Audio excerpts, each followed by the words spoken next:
gagawin ko yan. Wow! Kaya ko pong pakita sa inyo yung bad boy. Hello guys! So nga po pala si Robin Angeles at ngayon, magbabasa tayo ng mga comments ng mga tao na nalaman nila ako si Drake Palma. Nakaka-excite! Kailangan ko basahin ulit tong book na to. Sydney Princess. Basahin. Sobrang ganda na story na ito. Chris Cyrus Lamprea. Do the Drake Palma way. Yes. Gagawin ko yan kasi aral na aral ko na si Drake. Mil Radanya. Excited na me Robin my baby. Ay bebe Camille.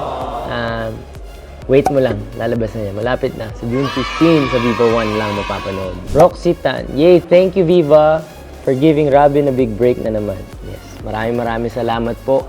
Sina boss at sa lahat po ng mga sumusuporta sa akin na nagtiwala sa akin na kaya ko tong role na to. Bibigay ko po yung best ko dito para sa inyo lahat.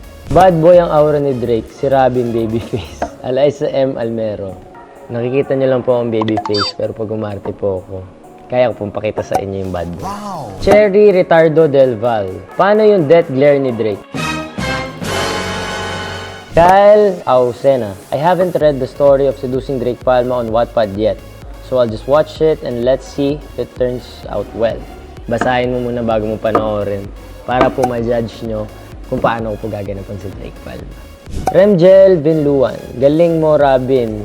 Pantasya ng mga 15 years old noon niyang si Drake Palma. Sa mga 15 years old dati na ngayon na mas matanda pa po sa akin, papakita ko po sa inyo yung Drake Palma na pinapantasya daw po niyo noon. Angelica L. Sena. As a Wattpadder, since ebook era, I already read the story before I'm supporting Robin. Good luck in fighting. Don't mind those toxic bashers.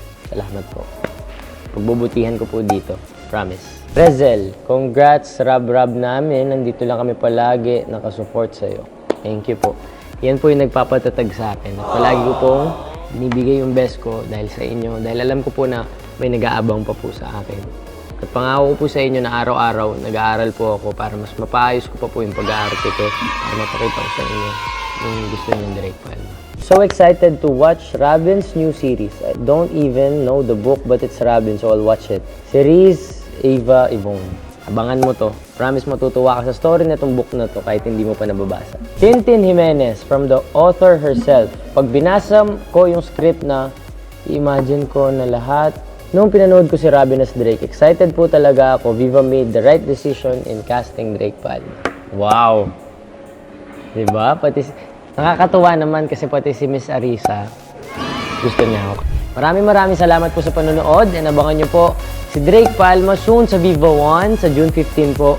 God bless you guys. I'll see you guys soon.